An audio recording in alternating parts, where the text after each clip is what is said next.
bahwa setelah selesai sholat yang ditutup dengan salam itu Assalamualaikum warahmatullahi, Assalamualaikum warahmatullahi. Kata Al-Quran, jangan terburu-buru untuk beraktivitas yang lain sebelum anda menyempurnakan satu amalan yang amalan ini begitu dahsyat dalam pandangan Allah Subhanahu wa Ta'ala. Amalannya disebut dengan zikir, ya. Saya persingkat, tema kita adalah tentang amalan pasca salat. Baik, ini tema kita. Kemudian amalan besarnya adalah zikir. Dalilnya di Quran surah keempat An-Nisa ayat 103.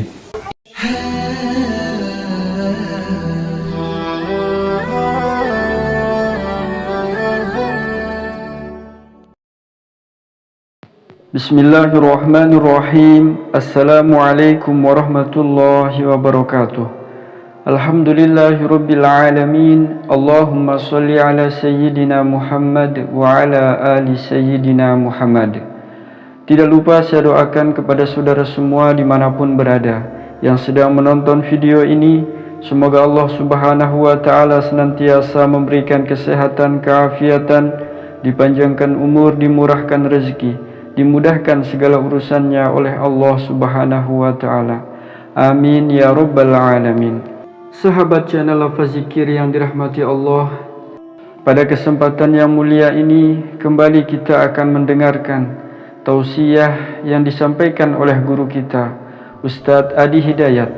Semoga dengan wasilah tausiah ini Allah Subhanahu wa Ta'ala menambah ilmu kita, khususnya ilmu tentang kepahaman agama Islam, sehingga kelak pada hari kiamat kita diselamatkan dan dimasukkan ke dalam surganya. Amin ya rabbal alamin.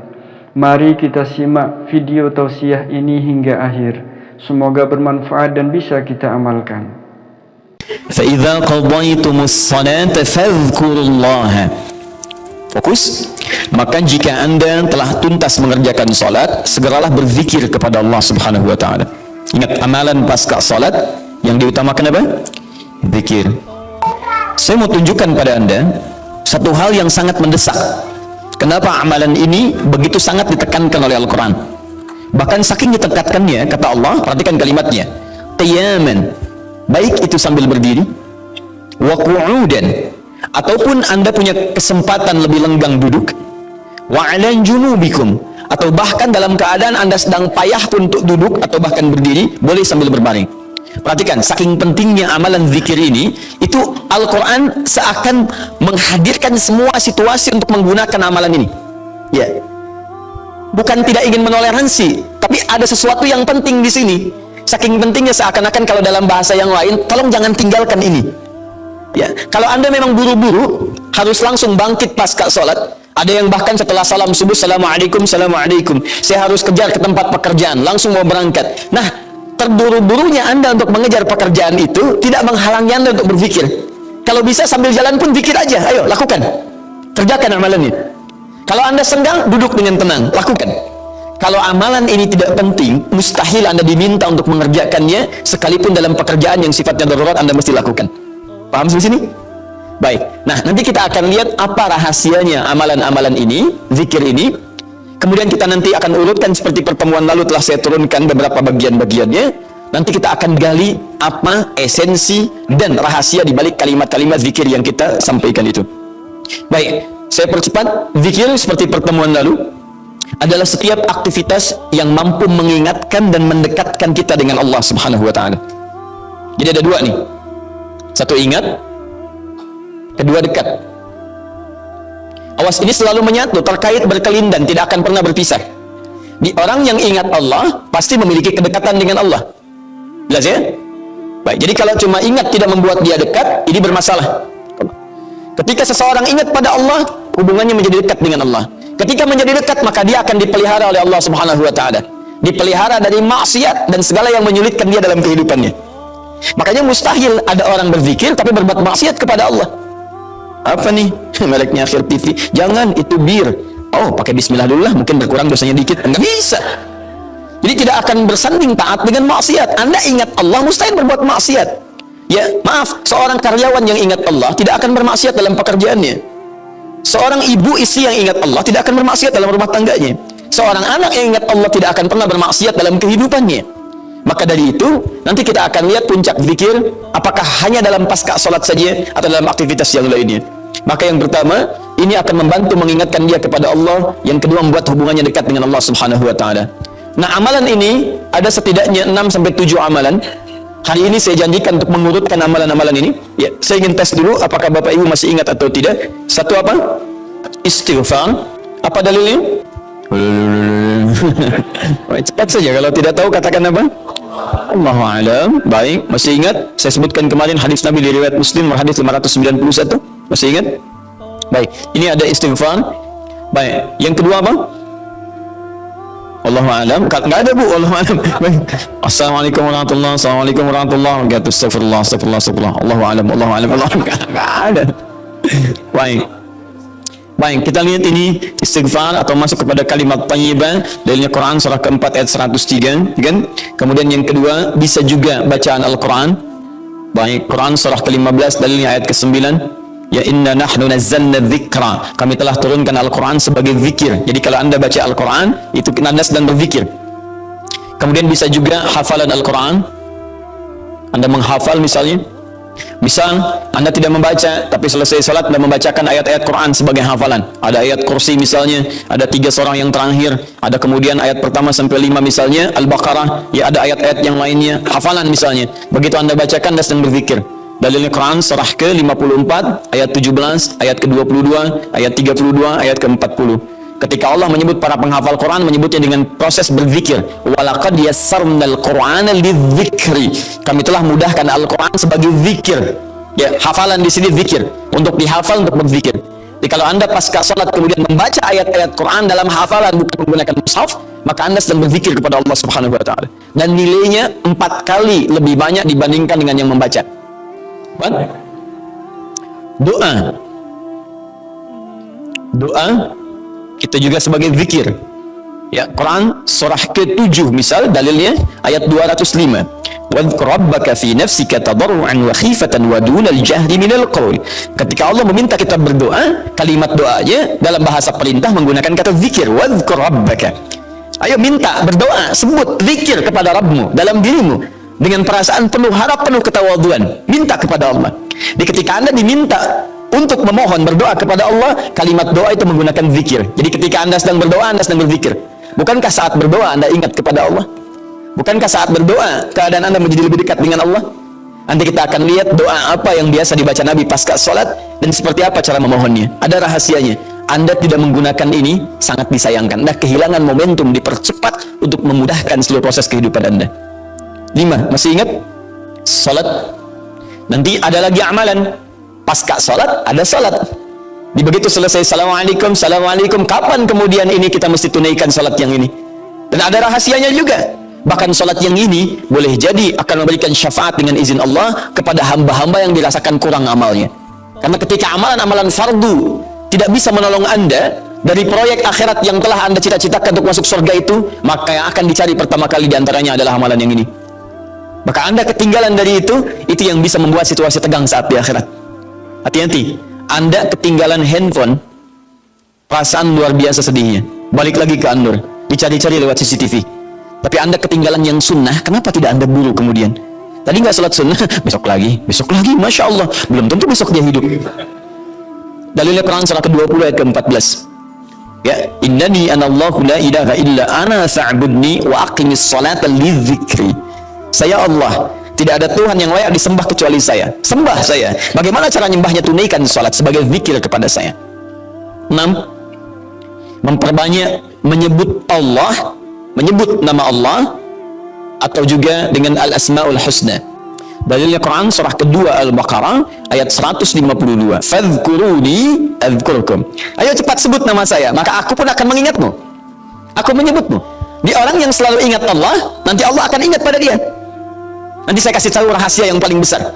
Bahkan ada orang yang saat membutuhkan ya dalam persoalan kehidupan kepada Allah, sebelum dia minta, karena Allah telah mengingatnya, Allah ringankan aktivitas kehidupan dunianya. Dia bukan nggak punya masalah, jadi kayaknya nggak kelihatan punya masalah, cuman setiap akan mengalami masalah diringankan oleh Allah sehingga seakan-akan nggak punya masalah. Nanti ini akan sangat menentukan bagian yang ke-6 ini, apakah hidup kita akan semakin mudah atau mendapati kesulitan yang berliku. Sebut nama Allah. Ya, bagaimana cara menyebutnya? Bisa disebut nama Allah langsung, bisa disebut dengan Asmaul Husna. Di mana dalilnya? Quran surah ke-17 nanti dari ayat 110 sampai 111-nya. Di ayat 111 tegas dikatakan, "Qulidullaha." Ayo sebut Allah, panggil, katakan Allah. Awidur Rahman atau Ar-Rahman, ayyamma tad'u falahul asmaul husna. Maka kapanpun Anda bisa memanggilnya, memintanya, Anda boleh memanggil dengan nama yang terbaik sesuai dengan kebutuhan Anda. Nanti saya kisahkan, ada orang baru selesai sholat, kemudian menyebut nama ini, dan satu di antara nama yang paling luar biasa, ketika dia selesai kata Nabi, dari mana kamu tahu menyebut dengan nama itu? Tahukah engkau, jika engkau melakukannya, maka engkau telah memanggil Allah, yang dengan panggilan itu, jika meminta akan segera diberikan, jika berdoa akan segera dikabulkan. Rahasianya luar biasa, nanti kalau sudah tiba waktunya. Hadisnya sahih. Ya. Saking sahihnya, ini ditempatkan oleh Sayyid Qutb di dalam satu kitab yang Al-Aqaid Al-Islamiyah, padahal kitabnya tentang akidah. Ketika membahas tentang asma wa sifat, nama-nama Allah Subhanahu wa taala. Hadis ini dimasukkan, padahal hadis ini amalan tentang amalan pasca salat. Ketujuh, bagian terakhir. Ini adalah indikator yang paling penting, yang terakhir ini sampai saya pisahkan tersendiri dalam aktivitas harian. Zikir paripurna. Ini yang zikir paripurna. Ini amalan pasca salat. Disebut dengan zikir. Bukan amalan biasa, tapi semua amalan ini akan dibawa kepada seluruh aktivitas hariannya. Bukankah pasca sholat ada yang jalan, pasca sholat ada yang kerja, pasca sholat ada yang makan, pasca sholat bahkan ada yang masak, pasca sholat ada yang bicara? Maka orang yang pasca sholat zikirnya itu benar latihan zikirnya, maka makannya adalah makan dengan berzikir kepada Allah, bicaranya zikir kepada Allah, jalannya zikir kepada Allah Subhanahu wa taala. Nanti saya turunkan ayat-ayatnya, bagaimana orang berjalan sambil zikir, bagaimana orang kemudian makan zikir, bagaimana orang bicara zikir. Jangan-jangan selama ini kita hidup 24 jam tapi aktivitas kita tidak dalam rangka zikir kepada Allah Subhanahu wa taala. Nah, dalilnya Quran surah ketiga Ali Imran ayat 190 sampai 191. Inna fi khalqis samawati wal ardi wa ikhtilafil laili wan nahari la ayatin liulil. Siapa ulul albab itu? Ayat selanjutnya, alladzina yadhkurunallaha. Mereka itu orang-orang yang senantiasa zikir pada Allah Subhanahu wa taala. Qiyaman, dalam keadaan dia berdiri, wa qu'udan, ataupun dia duduk, wa 'ala junubihim, atau bahkan sedang tidurnya. Tidurnya disebut sebagai zikir, berdirinya disebut sebagai zikir, duduknya disebut sebagai zikir. Dan ahli zikir ini adalah orang-orang yang akan dimuliakan bahkan oleh Allah ketika kembali ke akhirat nanti, dan dipuji-puji oleh Allah Subhanahu wa taala. Saya mau tunjukkan pada Anda satu hal yang sangat mendesak. Kenapa amalan ini begitu sangat ditekankan oleh Al-Quran? Bahkan saking ditekankannya, kata Allah, perhatikan kalimatnya, qiyaman, baik itu sambil berdiri, wa qu'udan, ataupun Anda punya kesempatan lebih lenggang duduk, wa 'ala junubikum, atau bahkan dalam keadaan Anda sedang payah pun untuk duduk atau bahkan berdiri, boleh sambil berbaring. Perhatikan, saking pentingnya amalan zikir ini, itu Al-Quran seakan menghadirkan semua situasi untuk menggunakan amalan ini. Ya, bukan tidak ingin menoleransi, tapi ada sesuatu yang penting di sini. Saking pentingnya seakan-akan kalau dalam bahasa yang lain, tolong jangan tinggalkan ini. Ya, kalau Anda memang buru-buru, harus langsung bangkit pasca sholat. Ada yang bahkan setelah salam subuh, Assalamualaikum, Assalamualaikum, saya harus kejar ke tempat pekerjaan, langsung mau berangkat. Nah, terburu-burunya Anda untuk mengejar pekerjaan itu tidak menghalangi Anda untuk berpikir. Kalau bisa sambil jalan pun pikir aja, ayo lakukan, kerjakan amalannya. Kalau Anda senggang, duduk dengan tenang, lakukan. Kalau amalan ini tidak penting, mustahil Anda diminta untuk mengerjakannya, sekalipun dalam pekerjaan yang sifatnya darurat Anda mesti lakukan. Paham sampai sini? Baik, nah nanti kita akan lihat apa rahasianya amalan-amalan ini, zikir ini. Kemudian kita nanti akan urutkan seperti pertemuan lalu telah saya turunkan beberapa bagian-bagiannya. Nanti kita akan gali apa esensi dan rahasia di balik kalimat-kalimat zikir yang kita sampaikan itu. Baik, saya percepat. Zikir seperti pertemuan lalu adalah setiap aktivitas yang mampu mengingatkan dan mendekatkan kita dengan Allah Subhanahu wa taala. Jadi ada dua nih. Satu ingat, kedua dekat. Awas, ini selalu menyatu, terkait berkelindan, tidak akan pernah berpisah. Di orang yang ingat Allah pasti memiliki kedekatan dengan Allah. Jelas ya? Baik, jadi kalau cuma ingat tidak membuat dia dekat, ini bermasalah. Ketika seseorang ingat pada Allah, hubungannya menjadi dekat dengan Allah. Ketika menjadi dekat, maka dia akan dipelihara oleh Allah Subhanahu wa taala. Dipelihara dari maksiat dan segala yang menyulitkan dia dalam kehidupannya. Makanya mustahil ada orang berzikir tapi berbuat maksiat kepada Allah. Apa nih? Meleknya akhir TV. Jangan, itu bir. Oh, pakai bismillah dulu lah, mungkin berkurang dosanya dikit. Enggak bisa. Jadi tidak akan bersanding taat dengan maksiat. Anda ingat Allah, mustahil berbuat maksiat. Ya, maaf, seorang karyawan yang ingat Allah tidak akan bermaksiat dalam pekerjaannya. Seorang ibu istri yang ingat Allah tidak akan bermaksiat dalam rumah tangganya. Seorang anak yang ingat Allah tidak akan pernah bermaksiat dalam kehidupannya. Maka dari itu, nanti kita akan lihat puncak zikir, apakah hanya dalam pasca sholat saja atau dalam aktivitas yang lainnya. Maka yang pertama, ini akan membantu mengingatkan dia kepada Allah. Yang kedua, membuat hubungannya dekat dengan Allah Subhanahu wa Ta'ala. Nah, amalan ini ada setidaknya 6-7 amalan. Hari ini saya janjikan untuk mengurutkan amalan-amalan ini. Ya, saya ingin tes dulu apakah Bapak Ibu masih ingat atau tidak. Satu apa? Istighfar. Apa dalilnya? Cepat saja, kalau tidak tahu katakan apa? Allahu a'lam. Baik, masih ingat? Saya sebutkan kemarin hadis Nabi di riwayat Muslim hadis 591. Masih ingat? Baik, ini ada istighfar. Baik, yang kedua apa? Allahu a'lam. Enggak ada, Bu. Allahu a'lam. Assalamualaikum warahmatullahi wabarakatuh. Assalamualaikum warahmatullahi wabarakatuh. Astagfirullah, astagfirullah. Allahu a'lam, Allahu a'lam. Enggak ada. Baik. Baik, kita lihat ini istighfar atau masuk kepada kalimat thayyibah. Dalilnya Quran surah keempat ayat 103, kan? Kemudian yang kedua, bisa juga bacaan Al-Quran. Baik, Quran surah ke-15 dalilnya ayat ke-9. Ya, inna nahnu nazzalna dzikra. Kami telah turunkan Al-Quran sebagai zikir. Jadi kalau Anda baca Al-Quran, itu Anda sedang berzikir. Kemudian bisa juga hafalan Al-Quran. Anda menghafal misalnya. Misal, Anda tidak membaca, tapi selesai salat Anda membacakan ayat-ayat Quran sebagai hafalan. Ada ayat kursi misalnya, ada 3 surah yang terakhir, ada kemudian ayat pertama sampai 5 misalnya, Al-Baqarah, ya ada ayat-ayat yang lainnya, hafalan misalnya. Begitu Anda bacakan, Anda sedang berzikir. Dalilnya Quran surah ke-54, ayat 17, ayat ke-22, ayat 32, ayat ke-40. Ketika Allah menyebut para penghafal Quran, menyebutnya dengan proses berzikir. Walaqad yassarnal Qur'ana lidzikri. Kami telah mudahkan Al-Quran sebagai zikir. Ya, hafalan di sini zikir. Untuk dihafal, untuk berzikir. Jadi kalau Anda pasca salat kemudian membaca ayat-ayat Quran dalam hafalan bukan menggunakan mushaf, maka Anda sedang berzikir kepada Allah Subhanahu wa Ta'ala. Dan nilainya 4 kali lebih banyak dibandingkan dengan yang membaca. Doa. Doa itu juga sebagai zikir. Ya, Quran surah ke-7 misal dalilnya ayat 205. Wadhkur rabbaka fi nafsika tadarruan wa khifatan wa dunal jahri minal qaul. Ketika Allah meminta kita berdoa, kalimat doanya dalam bahasa perintah menggunakan kata zikir. Wadhkur rabbaka. Ayo minta, berdoa, sebut zikir kepada Rabbmu dalam dirimu dengan perasaan penuh harap, penuh ketawaduan. Minta kepada Allah. Di ketika Anda diminta untuk memohon berdoa kepada Allah, kalimat doa itu menggunakan zikir. Jadi ketika Anda sedang berdoa, Anda sedang berzikir. Bukankah saat berdoa Anda ingat kepada Allah? Bukankah saat berdoa keadaan Anda menjadi lebih dekat dengan Allah?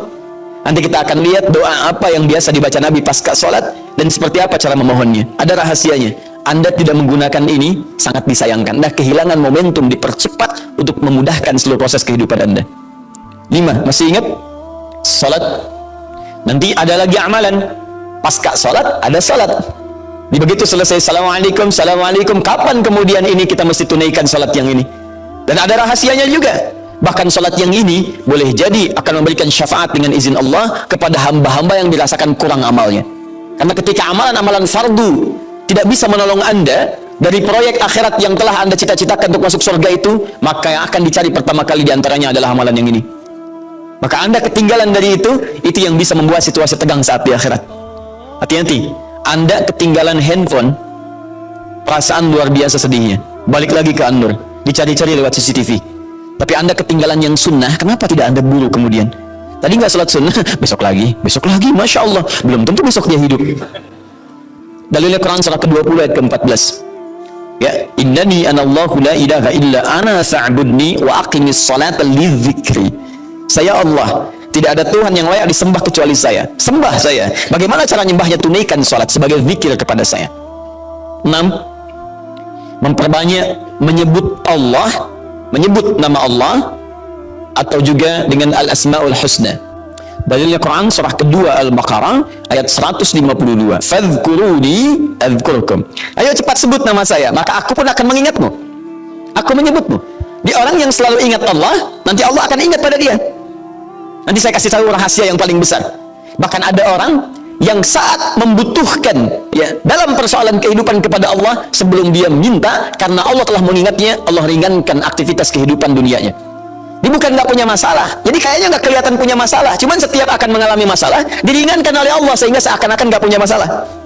Nanti ini akan sangat menentukan bagian yang keenam ini, apakah hidup kita akan semakin mudah atau mendapati kesulitan yang berliku. Sebut nama Allah. Ya, bagaimana cara menyebutnya? Bisa disebut nama Allah langsung, bisa disebut dengan Asmaul Husna. Di mana dalilnya? Quran surah ke-17 nanti dari ayat 110 sampai 111-nya. Di ayat 111 tegas dikatakan, "Qulid'ullaha."